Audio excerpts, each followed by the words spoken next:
Foodie Beauty really outdid herself for July's end-of-the-month exploitation grift. Meanwhile, Amber did her best to compete with some kitten-based bait of her own.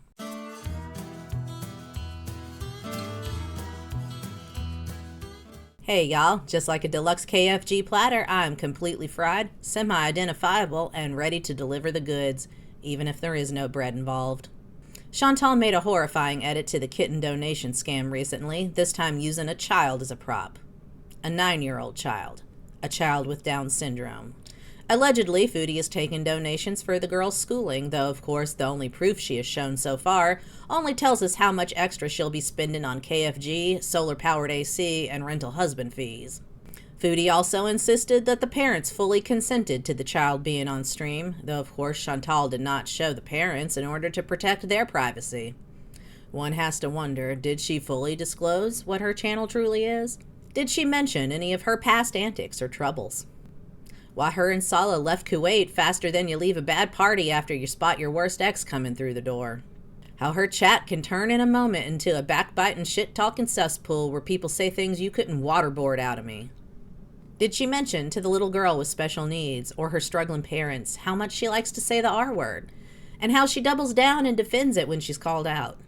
Afterwards, did she mention the extremely inappropriate and predacious comment that was left more than once before the offending Beezer caught a block from the despicable duo because they're so bad at their jobs? Teardrop and Tracy TX will block you in a heartbeat if you dare suggest their queen Beezer eat something healthy for once. But otherwise, they're so busy arguing with each other and vying for senpai to notice them that they let an explicit comment about an especially vulnerable 9-year-old child get through more than once. How many chances would you give? To me personally, that's a none more chances situation type deal. Now, once again, it's worth stressing that Chantal neither reads nor speaks Arabic, so even if we set rule number 1 aside and assume she did fully disclose the nature of her online footprint, this would all be filtered through and edited by Salah. Someone who has demonstrated time and again that he has no qualms whatsoever when it comes to profiting off Chantal's dishonesty. I'm going to play devil's advocate a little bit here as to the parents' reluctance to appear. Assuming a mother and father are both present, the mother may wish to remain off camera for modesty reasons that don't yet apply to the young girl. The father may wish to refrain for gender segregation purposes, seeing it is inappropriate to sit and socialize so closely with a strange woman, even if they are Salah's relatives as suspected. But to my mind, that's a little too much maybe to excuse all this.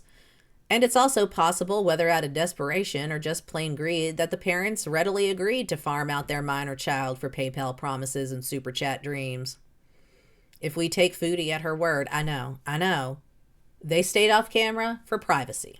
With Tweedle Scam and Tweedle Incompetent running the show, it's hard to know exactly what the conversation with the parents was like leading up to the stream or afterwards. We're at least 2 grifters deep in the worst game of telephone I've seen in a dog's age, and at the end of the day, there's only one person who can fully verify exactly what the parents do and don't know and how complicit they may be. And you're as likely to get an honest word out of him as you are an honest day's work. Hi Nina, tell her to say hi Beezers. Hi Nina. Sasa قولي هاي بيزرز. No, Pizza. No, not بس سنيكات. No. هاي بيزرز. Beezer. Pizza. Beezer. And Domi. Hello. She was in Domi.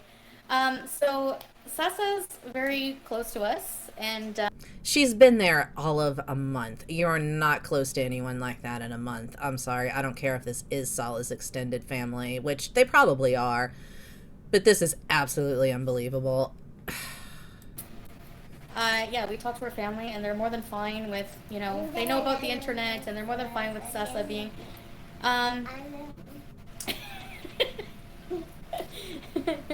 so, yeah, I'm good. Basically, I'm doing this.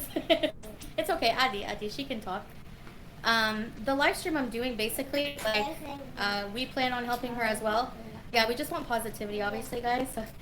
Only positivity while I make the child with special needs perform for donations.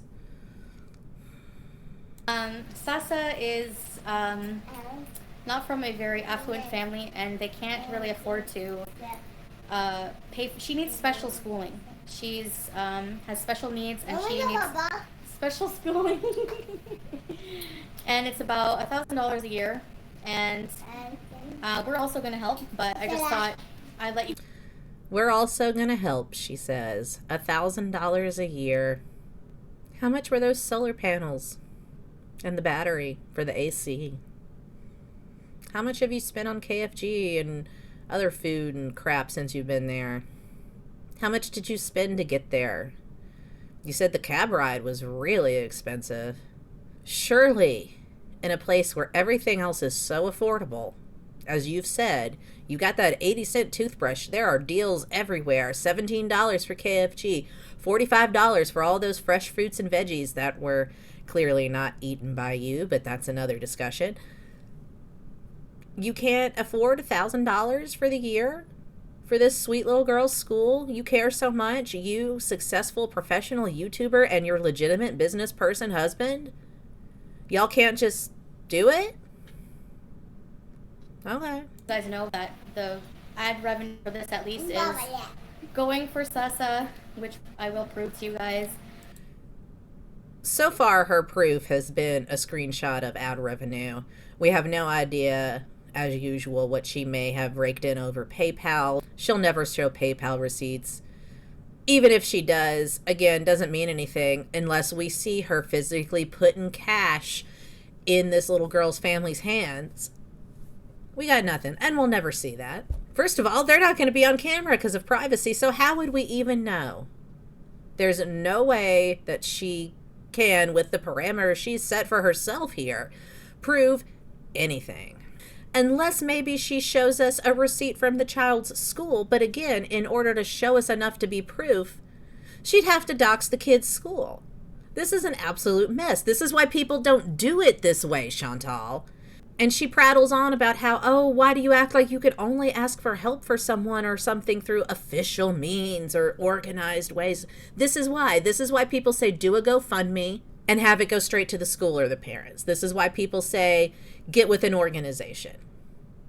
Because there's no way to monitor or prove this that doesn't also constitute a violation of these people's privacy. So just anything that we make from this live stream goes towards Sasa and her school. She really needs special schooling, so, and it's pretty expensive for them here, so yeah. I watched the whole ad for her. Yes, thank you. If you guys can just watch the ads for her, that would be awesome. Unfortunately, asking people to watch the whole ads like that is probably the thing that would get her in hot water in terms of TOS than using the little girl like she is. Thank you. And of course, any super chats, anything from this will go towards her. And like I said, we're also planning on helping her, but yeah, basically But we'd really like it if you just did it instead so we can pretend like we did something to help, but really everyone else did it all, and also I actually just spent the money on KFG and air conditioning. But, you know, everyone helped.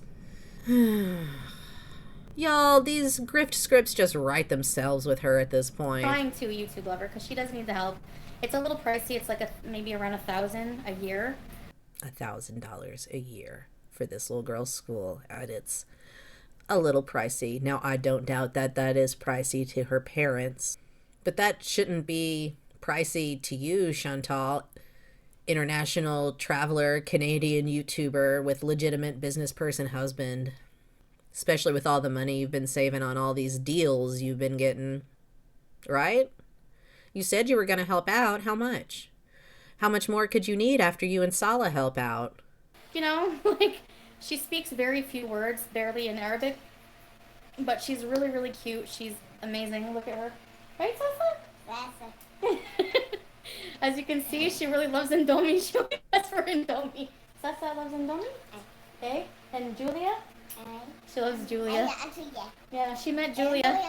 Indomie and Julia. Perhaps support this child privately? Support her privately. Oh, it's almost like you could have done that, and that would have been a really good idea. And if you needed extra money to do that, you could have done a stream with someone who could consent and talked about the situation. Or you could make an honest video about what's going on in Syria that's informed and insightful. Or you could do anything else, really anything but what you normally do in this. There's a whole world of options besides eating, sealing, and shisha, and whatever this is. So you could have done any of those things to drum up the revenue and just said, we're donating to this little girl without trotting her out here to make heart hands at the Beezers on demand. Just a thought. No? Okay. Carry on. That's okay, Issa P. Like, that's all right. That's okay, Issa P. Like, that's all right.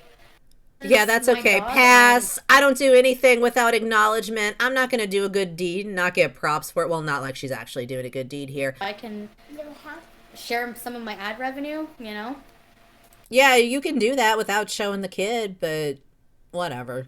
And if anybody, yeah, 84 a month, but yeah, if anyone wants to help, we are accepting, like, through whatever, they'll all go to her. Anything but a GoFundMe or an official organization. We are accepting through anything that pays me directly into my pocket, and then I'll decide how much money the family gets and when. That's how we're accepting donations. Sounds legit, right? Yeah, great. Good deeds. Anyways, for this live stream. So, I don't care, Visas, whatever. Yeah, we know you don't care, and I don't care to watch anymore. So it goes on like that for about 40 more minutes or so, having the kid just basically perform for the Beezers. Saul is way more involved than you would want him to be. She gets off stream real quick at the end. It sounds like maybe the parents have come home or are coming into that room or something like that. I don't know. It could be that, you know, it was time for the girl to go to bed or something. As I understand it, this was late at night. Could also be that they got home and they had no idea what was going on. Who knows? There's a lot of sketchy stuff going on with this. Nothing is super clear. So who knows? Some people have speculated that the parents were pretty clueless about this stream and that was them coming home. That, you know, perhaps Sala and Chantal were watching the little girl, decided to do this in the parents' absence. I don't know. That's just one of those Gorlworld theories that's out there. Could be not. I have no reason to believe it. I have no reason to not believe it because things are just that messed up with this situation. I do not like it. I do not like the idea of either of them around children, but especially him, all things considered. And frankly, I don't want to watch any more of it. Oh, and Amber's new kitten is named Romeo Ray, and everyone is terrified for him. That's all I've got for this one. Like and subscribe if you somehow still have the stomach for Gorlworld, and I'll see y'all next time. Bye. You watched it, didn't you?